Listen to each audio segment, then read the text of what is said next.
Hello. All right, I want to talk about something really deep and really personal. Let me just share this on my page. Why do trucks always go by when I start videos? Um, so this is a really good one because it's going to get to some of the root causes of what's going on and why you can't or why you may be struggling to let yourself feel as happy as you want to feel or as good as you want to feel.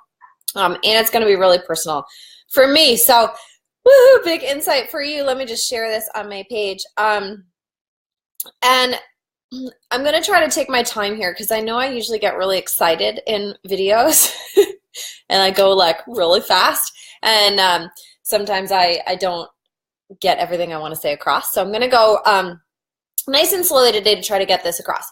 So the first piece is there is no alpha rape. And let me tell you what I mean by that. So I was in a like a group rape crisis, a rape trauma recovery group years ago. And one of the things that happened was that as people slowly over time got to know each other and felt more comfortable, they'd share little tidbits or insights or things they were struggling with. And what the women would do, including myself, is we'd like caveat everything we said with, well, I know it's not as bad as, well, and it could have been worse, but, and I know, I know that I'll be better, I'll get over it, or I know it's, there's plenty of people out there struggling with worse, but I felt, and so we caveat, we diminish and we belittle our own experiences. And after a week or 2 weeks, I don't remember how long, I remember one of the leaders of the group interrupted us and very just loudly said, there is no alpha rape, meaning stop diminishing your emotion based on what you think somebody else had it worse, right? And this is classic. Humans do this all the time, whether it's in a traumatic situation like that or it's just in your normal everyday life. I had a phone call with a really good friend on Tuesday, and we both had that at certain points. Like, the problems that we're talking about are minuscule problems compared to things that other people have. And so slowly but surely we chip away at our own experience. And I want to embed this concept of there is no alpha rape in you. And you can change it to whatever. There is no alpha problem. There is no alpha experience. There is no alpha struggle, right? Life is not a process of comparing and ranking and stacking ourselves and saying, well, my emotion would be valid if it was a bit more challenging. But since my experience is not that challenging, I guess my emotion's invalid. Like your experience to what you're experiencing, so like your response and ways of feeling about what's going on in your life is valid, regardless of if the challenge that's been given to you is being locked up in prison, being horribly abused, or having to figure out a new tech widget for your website, right? So I know that some of those things feel more important than others, and they feel more important in a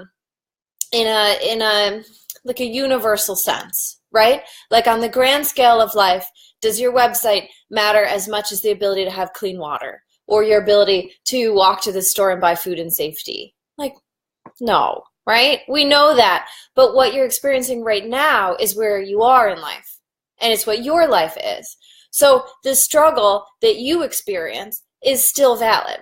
And your emotional response to that struggle is still valid because the human range of emotion doesn't adapt itself to, sorry, I put it on an essential oil. It's taking my breath away. It's one of those deep smoky ones. It's Palo Santo. Okay. I was in the middle of something very serious. So let me get back to that. Hold on. Let me get my serious face on. But I do actually mean this. It's not, it's sincere. Doesn't have to be serious. But the human range of emotion does not adapt to the level of difficulty of the problem. So it's not like because your issue is that you're stuck in traffic and the guy cut you off means that your rage is just like appropriately adapted to that type of first world problem, right? Although it's not a first world problem being stuck in traffic, or that your rage about not being able to find the matching color shoes you need for your daughter's prom, like it's not like your frustration is matched with that level of superficialness of the problem. Like, no, the human range of emotion is the same, whether your problem is, I can't get water, fresh water every day, or I can't find, you know, the right Manolo pumps, or I'm bad with shoes. Insert a good shoe company, you know? So your human experience is the same regardless of what situation is presenting itself to you. And what I want you to do is, yes, we want to open ourselves to the suffering and struggling of other people so that we can feel empathetic and compassionate, and we can provide in ways that perhaps we can because we have more access to money or food or water. Like, we can help. There's lots of ways to help other people, but we don't help other people by feeling guilty. And so what I want to really impress upon you is this idea of there is no alpha trauma. There's no alpha struggle, there's no alpha trauma, there's no alpha rape, right? Insert any word you need there. Because what that frees you to do is realize how you may be diminishing your own emotions and how you may be really selling yourself short based on your own assessment of how worthy your emotions really are, or how worthy you are of feeling them. And this is where we get into blocking our own happiness, because good Lord, don't wear Palo Santo this close to your face.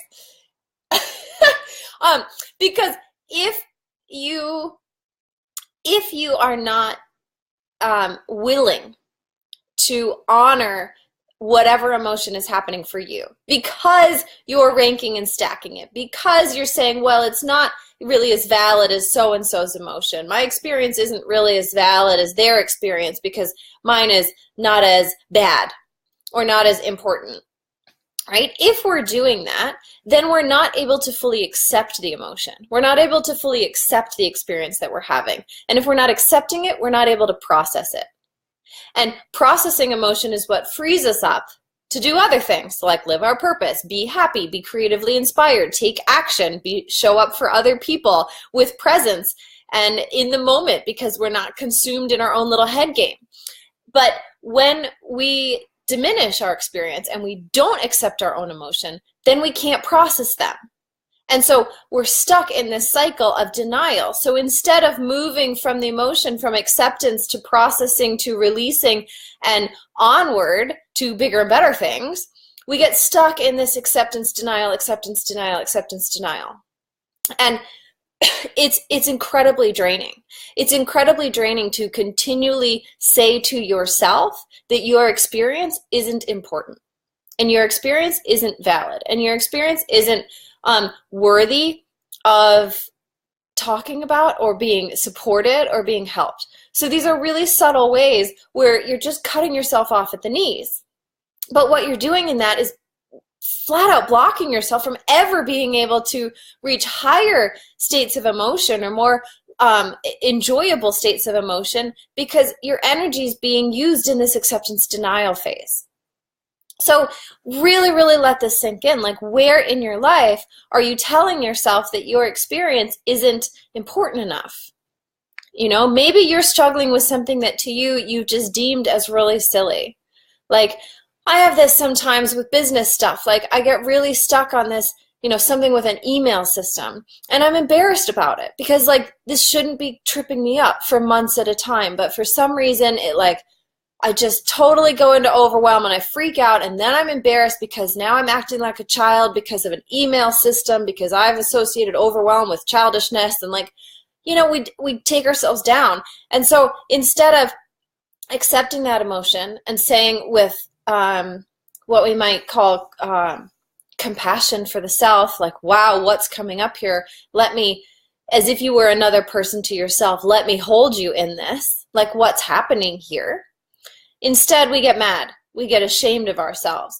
We get embarrassed of ourselves. We get angry that it's even coming up at all. We get angry that we have to deal with this type of experience and that we respond in this ways. And so we shut it down. We don't even allow for the emotion to come up because we shut it down. That's the denial piece. So instead, we need to allow that emotion to come up. Because emotions that come up give us something. They give us, we learn something, we understand something deeper, we release something, and then we move on to the other stages of processing, emotion processing experience, and so on, letting it go, which frees us up to feel happy, which frees us up to live our purpose, which frees us up to do all sorts of things like take up hobbies and be a good person for other people because we're not thinking about ourselves all the time. So really think, like, where am I not allowing myself to accept my own emotions? Where am I belittling myself? And moms do this freaking all the time. I'm not a mom, but I know enough of them because I'm in my mid-30s and everybody I know is a mom. Like, stop belittling your experience, right? I bought my sister one of those, those little, hey, Alan and Mom, those little stickers that go on the back of your car with, 2 parents or whatever it is, and your dog and your kids. And the one I got my sister had a cape on, and I remember her saying, well, I can't put that on my car because mine shows the woman is wearing a cape, and I'm not a super mom because other moms in town have 4 kids and I only have 3. There is no alpha mom. There is no alpha trauma. There is no alpha struggle. There is no alpha mom. There is no alpha anything, right? You're diminishing your own worthiness of feeling your feelings and having your experience based on your own comparison to other people. And it's making you miserable. It's just making you miserable at a deep, deep level because you're not accepting the reality of your own life. Maybe the reality of your own life is pretty great. And so your struggle is if you want champagne or sparkling wine. Like, maybe that is the great struggle that keeps you up at night. That's okay. That's okay. Accept it. That's where you can bring gratitude. If you want to feel an emotion, bring in gratitude, not guilt. Yeah? Because what the guilt does is it stops you from being able to work through anything that's coming up, which means that you can't then release yourself to feel more refined emotions or release yourself to actually do something with all your energy instead of just using energy to beat yourself up over and over and over. All right. If anybody has any questions, I know I went on live a little early today, so some people may have to catch this later, but hopefully that's really helpful for you, because this is one of the key blocks to happiness, is not accepting our own experience and emotion and underplaying it. That's a really good word for it. Downplaying, underplaying, invalidating, all of those wonderful things we do to ourselves. But we have to allow for the emotion in order to process it, and we have to process it in order to be able to release it and have room for other things in our lives. So if you feel like you could be happy, but you just keep spinning around and you're not getting anywhere, see if you're blocking yourself from even feeling what you are feeling. Like that you're annoyed, that you're frustrated, that you're exhausted, that you're overwhelmed, that you're bummed out with yourself for being all of those things, Or maybe you're angry. Anger is a huge, huge block to being happy. And anger is really prevalent in many of us, particularly women, but also men. Like the underlying rage that so many of us feel, we have to release that in a safe environment. There's a couple practices I've used that were very effective and use them with clients as well. And when you release that, when we accept that it even is there, and then accept that it deserves some airtime in a safe way, right? Not in like a screaming at your family way, but in a safe way, then we can release all of that with love and caring for ourselves, which gives us so much more energy to do everything else. I've seen clients' lives turned around because they finally release anger. And my life as well, my relationships at least. So this is big stuff, and it's really important. So think about that in your life. If you have any questions, pop them in the box now or later whenever you watch it. You can also always reach out to me privately since I know this topic can be a bit sensitive and personal for many people. Yeah, I was going to talk about my mastermind, but I'm going to leave it here because this feels really complete. So hopefully that was helpful, and I will talk to you soon. Mwah!